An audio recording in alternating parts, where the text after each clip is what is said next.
The aura.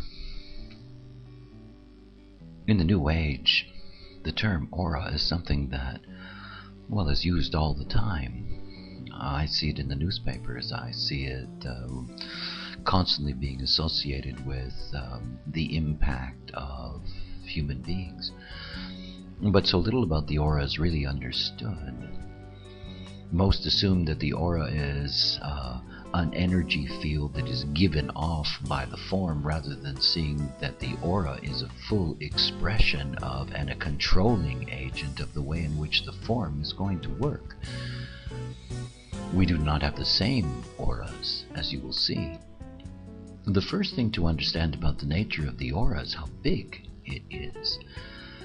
What you get to see in human design, through the mechanics of human design, is that you get to see how easily you are conditioned by another human being when that human being enters into your aura. And think about the size of auras. If you stretch your arms out in either direction from your body, and you imagine that they could be twice as long as they are, and you formed a sphere all the way around you, this is fundamentally the extent of your aura. Now, aura does fluctuate, but it's also something to grasp about the nature of aura, is that it is not hindered by walls or floors or ceilings.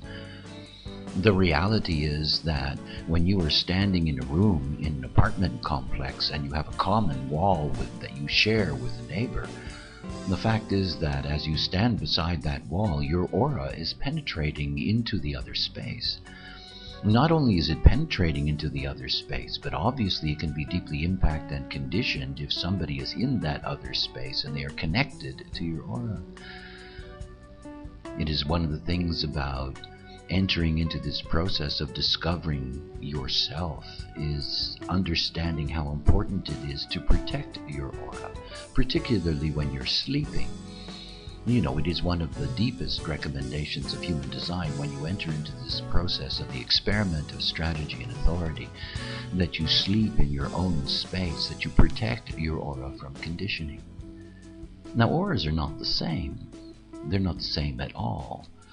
What we get to see in human design mechanics is we get to see that there are 4 types: manifestor, generator, projector, and reflector. Each of these types express themselves through their aura. If you're dealing with a manifestor, as an example, a manifestor has a closed and repelling aura. What that literally means is that the moment that somebody comes towards a manifestor, that their own aura is being pushed back. It is one of the reasons that life can be rather difficult for manifestors, particularly manifestor mothers dealing with young children. The reality is that the closed aura is something that can result in, a reaction from others that really is not accurate.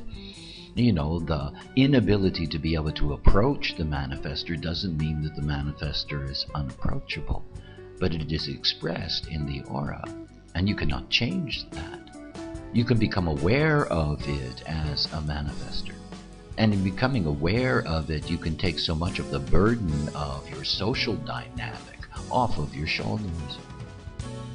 If you're a generator, you have an open and enveloping aura. This is the most powerful aura that we have.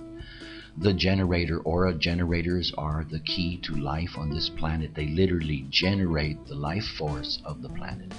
And as such, they have the most penetrating, in that sense, of auric fields. A generator will envelop anyone that steps into its aura. This openness in the generator is also a vulnerability for the generator. That is, in being so open and enveloping, you take deeply into yourself those that you allow into your aura. And then we come to the non-energy types, the projector and the reflector. When we're looking at the projector has a specific gift. They have a penetrating aura.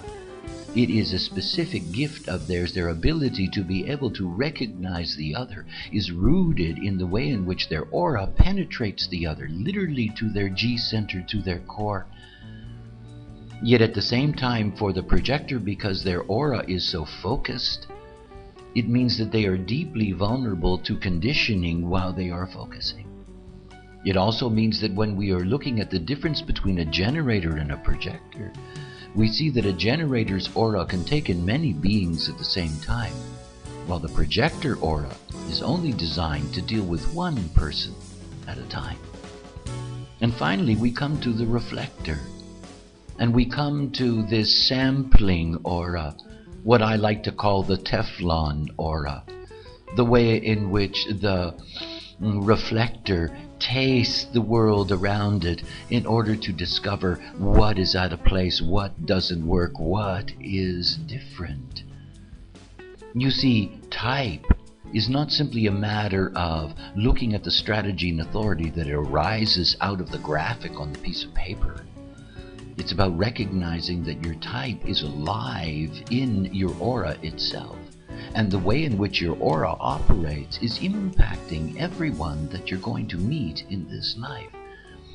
In so many ways, it is your aura that is defining you as a being. It is what, in essence, the other meets. To be aware of the aura that you carry, to understand what it means to be one of these types, and to take advantage of the strategy and authority that is there. This brings the great refinement in life and the transformation of the life, and it's always about the other. When we're dealing with aura, we're dealing with the way in which we connect to the other and the way we are experienced by the other. So many auras are chaotic in the way in which they operate because the beings themselves are not correct. Follow your strategy and authority and enjoy the power inherent in your energy field.